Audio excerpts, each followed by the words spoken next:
In 1815, while Napoleon and the Allies were slaughtering each other at Waterloo, one man knew the outcome before the news reached London. That man was not a general, he was not a king, he was a banker. And what he did with that information changed who controlled European finance for the next 2 centuries. The name is Nathan Mayer Rothschild. But to understand why that moment matters, we need to go back to the origin. Mayer Amschel Rothschild was born in 1744 in the Jewish ghetto of Frankfurt, Germany. The son of a coin dealer, he learned from an early age that real power resided not in armies, but in whoever financed those armies. His innovation was not simply the accumulation of money, it was the construction of a network. He had 5 sons, and he sent each one to a different European financial capital. Amschel in Frankfurt, Salomon in Vienna, Nathan in London, Carl in Naples, Jacob in Paris. 5 nodes, a private communication network faster than any government of the era. That network was what operated at Waterloo.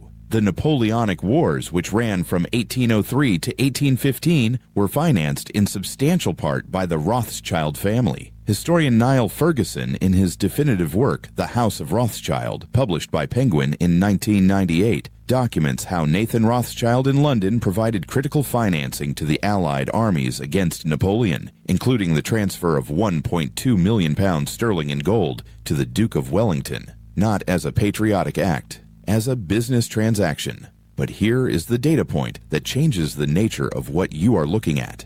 The Rothschilds also financed France. Documents from family archives and French banking records of the period show credit operations toward the Napoleonic government. They were not on the English side or the French side. They were on the side of capital. When an armed conflict requires financing from both sides to sustain itself, the banker who provides that financing does not lose, regardless of who wins. He wins twice. On June 18, 1815, at Waterloo, Belgium, Napoleon was defeated by Allied forces under Wellington's command. Nathan Rothschild received that information hours before it reached the British government through his private courier network. The precise details of what followed are debated by historians, but the structural principle is documented. He had access to price-sensitive information at a moment when the outcome of a single battle determined the value of government bonds. British consuls, government bonds, fluctuated with war news.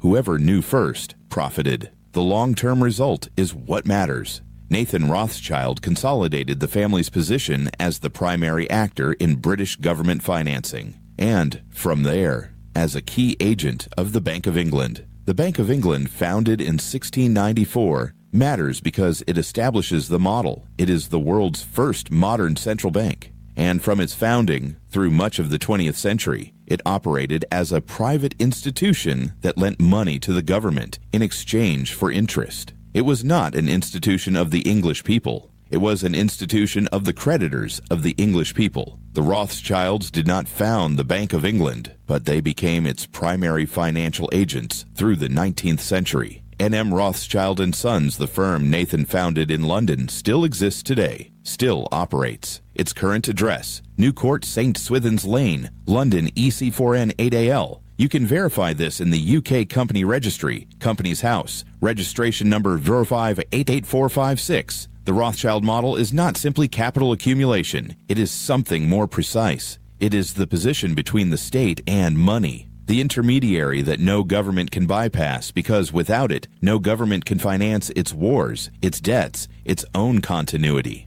That model reached its most visible modern expression in the 21st century. In 2010, when Greece entered crisis and needed to restructure 300 billion euros in sovereign debt, the largest sovereign debt restructuring in history at that point, the Greek government hired a financial advisor. That advisor was Rothschild & Co. This is not speculation. It is a matter of public record documented in European Parliament proceedings and in reporting by the Financial Times and other financial press. The country that suffered the most severe austerity measures imposed by international creditors had, as its intermediary in negotiating that very debt, the same family that has occupied that position for 3 centuries. How does that power sustain itself across generations? What mechanism keeps a surname in that position for 200 years without requiring an army or a government of its own? The answer lies in the financial architecture they constructed, not just in banks. In the system that makes banks structurally necessary, in central banks, in debt as a permanent instrument of control. And that story begins in 1910, on an island off the coast of Georgia, at a meeting that no one was supposed to know had taken place.